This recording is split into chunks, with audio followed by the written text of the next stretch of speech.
ಕರುನಾಡಿಗೆ ಕಾವೇರಿ ನೀರು ನಿಯಂತ್ರಣ ಸಮಿತಿ ಶಾಕ್ ಕೊಟ್ಟಿದೆ. ತಮಿಳುನಾಡಿಗೆ ಕಾವೇರಿ ನೀರು ಬಿಡುವಂತೆ ಸಿಡಬ್ಲ್ಯೂಆರ್ಸಿ ಸೂಚನೆಯನ್ನ ನೀಡಿದೆ. 15 ದಿನ ನಿತ್ಯ 3,500 ಕ್ಯೂಸೆಕ್ ನೀರು ಹರಿಸಲು ಸೂಚನೆ. ಕರ್ನಾಟಕಕ್ಕೆ ಸೂಚನೆಯನ್ನ ಕೊಡಲಾಗಿದೆ. ಅಂದ್ರೆ ಒಟ್ಟು 4 ಟಿಎಂಸಿ ನೀರನ್ನ ಹರಿಸಲು ಕಾವೇರಿ ನೀರು ನಿಯಂತ್ರಣ ಸಮಿತಿ ಕರ್ನಾಟಕಕ್ಕೆ ಸೂಚನೆಯನ್ನ ನೀಡಿದೆ. ಹೀಗಾಗಿ ಈಗಾಗಲೇ ಬರಗಾಲದ ಸಂಕಷ್ಟವನ್ನ ಎದುರಿಸ್ತಾ ಇರುವಂತಹ ಜನರಿಗೆ ಗಾಯದ ಮೇಲೆ ಬರೆ ಎಳೆದಂತಾಗಿದೆ. ಕುಡಿಯೋದಕ್ಕೆ ಸರಿಯಾದ ಪ್ರಮಾಣದಲ್ಲಿ ನೀರಿನ ಲಭ್ಯತೆಯ ಆತಂಕ ಇದೆ. ಅಂಥದ್ರಲ್ಲಿ ಇದೀಗ ಈ ಸಂಕಷ್ಟದ ನಡುವೆ ತಮಿಳುನಾಡಿಗೆ ನೀರನ್ನು ಬಿಡಿ ಅಂದರೆ ಹೇಗೆ? ಕೆಆರ್ಎಸ್ ಜಲಾಶಯ ಡೆಡ್ ಸ್ಟೋರೇಜ್ ಹಂತಕ್ಕೆ ಬಂದು ನಿಂತಿದೆ. ಮಳೆ ಆಗ್ತಾ ಇಲ್ಲ. ಇದರ ನಡುವೆ ಸಿಡಬ್ಲ್ಯೂಆರ್ಸಿ ಆದೇಶ ಆತಂಕವನ್ನ ಮೂಡಿಸಿದೆ. ಈ ಆದೇಶವನ್ನ ಖಂಡಿಸಿ ಮಂಡ್ಯದಲ್ಲಿ ಪ್ರತಿಭಟನೆ ಶುರು. ಮಂಡ್ಯದ ಸಂಜಯ್ ಸರ್ಕಲ್ನಲ್ಲಿ ರೈತರ ಆಕ್ರೋಶ. ಬೆಂಗಳೂರು ಮೈಸೂರು ಹಳೆ ಹೆದ್ದಾರಿಯನ್ನ ತಡೆದು ರೈತರು ಕಿಡಿಕಾರ್ತಿದ್ದಾರೆ. ನಮಗೆ ಕುಡಿಯಲು ನೀರಿಲ್ಲ, ಬೆಳೆಗೂ ನೀರಿಲ್ಲ, ತಮಿಳುನಾಡಿಗೆ ನೀರು ಬಿಡಿ ಅಂದ್ರೆ ಹೇಗೆ ಅಂತ ರೈತರು ಪ್ರಶ್ನಿಸುತ್ತಿದ್ದಾರೆ. ಹೆದ್ದಾರಿಯಲ್ಲಿ ಉರುಳು ಸೇವೆಯನ್ನ ಮಾಡಿ ಆಕ್ರೋಶವನ್ನು ವ್ಯಕ್ತಪಡಿಸುತ್ತಿದ್ದಾರೆ. ರಕ್ತ ಕೊಟ್ಟೆವು, ನೀರು ಬಿಡೆವು ಅಂತ ಹೇಳಿ ರೈತರು ಘೋಷಣೆಯನ್ನ ಕೂಗ್ತಿದ್ದಾರೆ.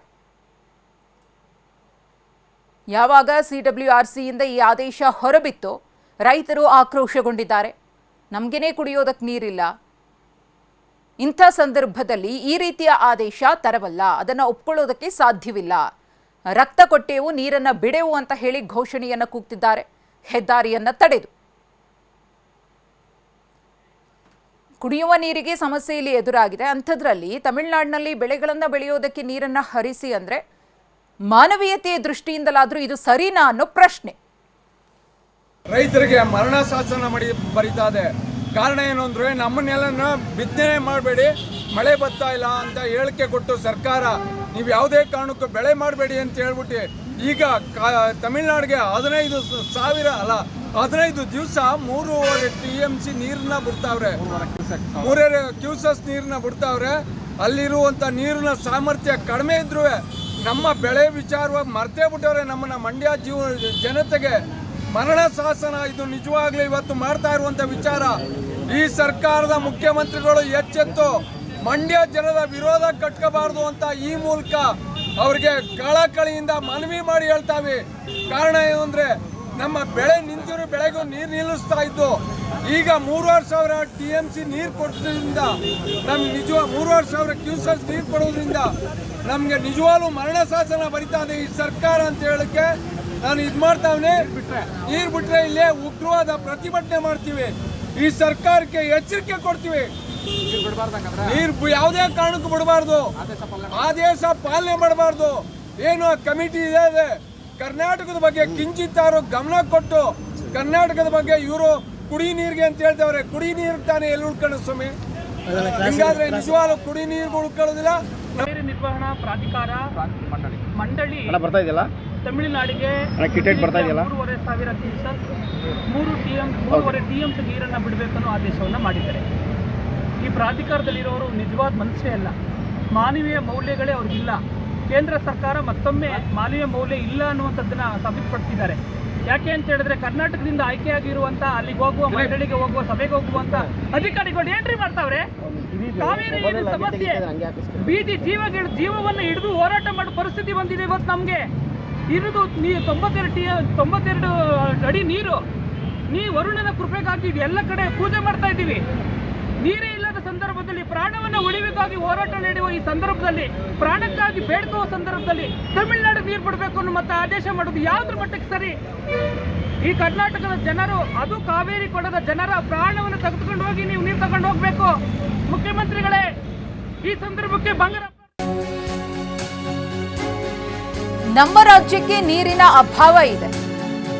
ದೆಹಲಿಯಲ್ಲಿ ಜಲಸಂಪನ್ಮೂಲ ಸಚಿವ ರಾಮಲಿಂಗಾರೆಡ್ಡಿ ಅವರ ಹೇಳಿಕೆ. ಸಿಎಂ ಡಿಕೆ ಶಿವಕುಮಾರ್ ಅವರ ಜೊತೆ ಚರ್ಚೆಯನ್ನ ಮಾಡಿ ನಿರ್ಧಾರವನ್ನ ಮಾಡುತ್ತೇವೆ ಎಂದಿದ್ದಾರೆ. ಮೇಲ್ಮನವಿ ಸಲ್ಲಿಸುವ ಬಗ್ಗೆಯೂ ಕೂಡ ಚರ್ಚಿಸಿ ನಿರ್ಧಾರವನ್ನು ತೆಗೆದುಕೊಳ್ಳುತ್ತೇವೆ. ನಮ್ಮಲ್ಲಿ ಮಳೆ ಇಲ್ಲ, ವರ್ಷ ಪೂರ್ತಿ ಕುಡಿಯುವ ನೀರು ಬೇಕು. ಹಾಗಾಗಿ ಇದ್ರ ಬಗ್ಗೆ ನಾವು ಸಿಎಂ ಜೊತೆ ಚರ್ಚೆಯನ್ನ ಮಾಡಬೇಕಿದೆ ಎಂದಿದ್ದಾರೆ. ರೆಗ್ಯುಲೇಟರಿ ಕಮಿಟಿ ಮೀಟಿಂಗ್ ಇತ್ತು. ಅವರು 3,500 ಕ್ಯೂಸಿಕ್ಸ್ ನೀರು 15 ದಿನಕ್ಕೆ ಬಿಡಿ ಅಂತ ಹೇಳಿದ್ದಾರೆ. ಹತ್ರ 4 TMC ಅಷ್ಟು ನಮಗೆ ನೀರು ಬೇಕಾಗುತ್ತೆ. 4 TMC ಅಷ್ಟು ಬೇಕಾಗುತ್ತೆ. 15 ದಿನ ಬಿಡಿ ಅಂತ ಹೇಳಿದ್ದಾರೆ.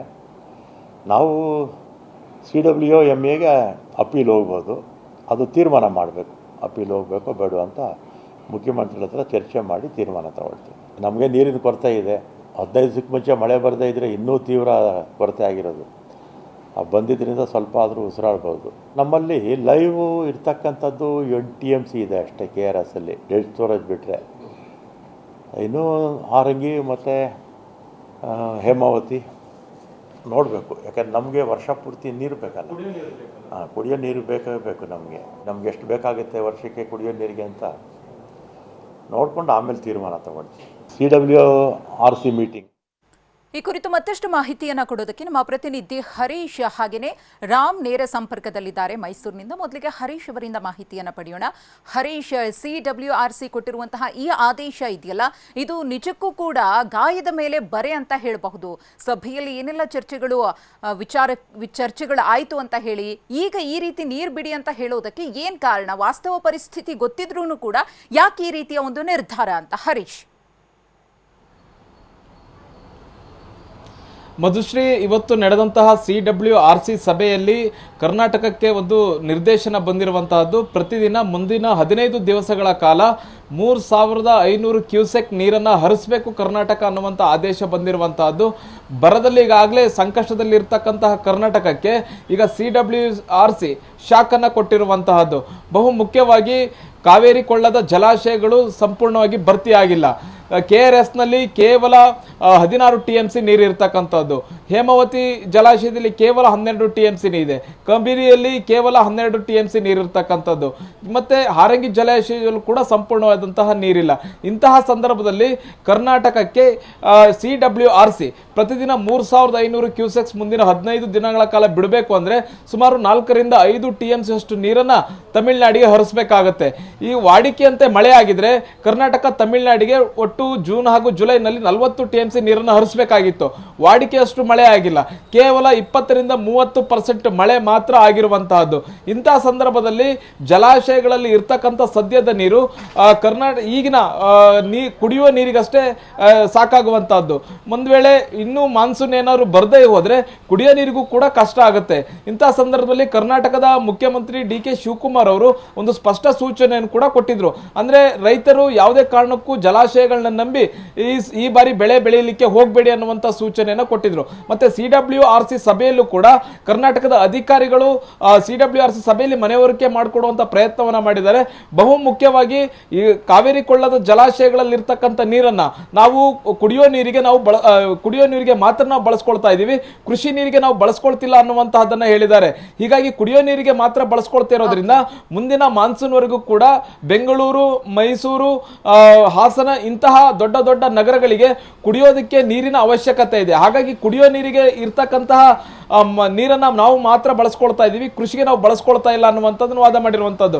ಜೊತೆಗೆ ತಮಿಳುನಾಡು ವಾದ ಮಾಡ್ತಿರೋದ್ರೇನು ಕೃಷಿಗೆ ನೀರು ಬೇಕು, ಅಲ್ಲಿನ ರೈತರು ಸಂಕಷ್ಟದಲ್ಲಿದ್ದಾರೆ ಅನ್ನುವಂಥದ್ದನ್ನ ವಾದ ಮಾಡ್ತಾ ಇದೆ. ಹಾಗೆ ಕರ್ನಾಟಕವು ಕೂಡ ಕೌಂಟರ್ ವಾದವನ್ನ ಮಾಡಿರೋದು, ನಮ್ಮ ರೈತರಿಗೆ ನಾವು ನೀರು ಬಿಡ್ತಿಲ್ಲ, ತಮಿಳುನಾಡು ರೈತರಿಗೆ ನೀರನ್ನ ಯಾಕೆ ಬಿಡಬೇಕು, ತಮಿಳುನಾಡಿನ ರೈತರಿಗೆ ನೀರು ಬಿಡಲಿಕ್ಕೆ ಸಾಧ್ಯವೇ ಇಲ್ಲ ಅನ್ನುವಂತಹ ನಿಟ್ಟಿನಲ್ಲಿ ವಾದವನ್ನ ಮಂಡಿಸಿರುವಂತಹದ್ದು. ವಾದ ಪ್ರತಿವಾದವನ್ನು ಆಲಿಸಿದ ಬಳಿಕವೂ ಕೂಡ CWRC ಕರ್ನಾಟಕಕ್ಕೆ 3,500 ಕ್ಯೂಸೆಕ್ ನೀರನ್ನ ಪ್ರತಿದಿನ ಹರಿಸಬೇಕು ಅನ್ನುವಂಥ ಸೂಚನೆಯನ್ನು ಕೊಟ್ಟಿದೆ. ಈ ಸೂಚನೆಯನ್ನ ಕರ್ನಾಟಕ ಸರ್ಕಾರ ಪಾಲಿಸುತ್ತಾ ಇಲ್ವಾ ಅನ್ನುವಂತಹದ್ದು ಈಗ ಕುತೂಹಲ ಕೆರಳಿಸಿರ್ತಕ್ಕಂಥದ್ದು.